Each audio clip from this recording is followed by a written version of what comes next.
Julianne at Raver, sila na nga pero wala pa raw nangyayari. Netizens hindi kumbinsido. Tahimik man dati, biglang naging vocal sina Julianne San Jose at Raver Cruz tungkol sa estado ng kanilang relasyon.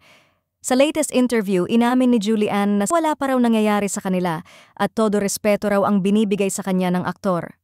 Sa isang interview kamakailan, nagulat ang fans nang umamin si Julianne na wala pa raw nangyayari sa kanila, romantically or physically.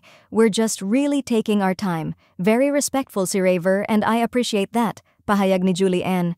Pero teka, kung lagi silang magkasama, super sweet sa public at halatang deeply in love, paano nangyaring wala pang nangyayari? Ang timing kasi masyadong sakto.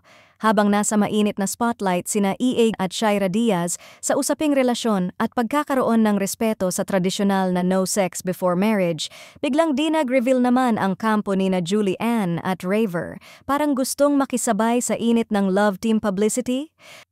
Sa kabila ng mga ito, marami rin ang nagsasabing baka image cleaning lang ito ni Julianne, known for her wholesome and reserved branding, kaya baka daw pinipigilan ang katotohanan para sa career.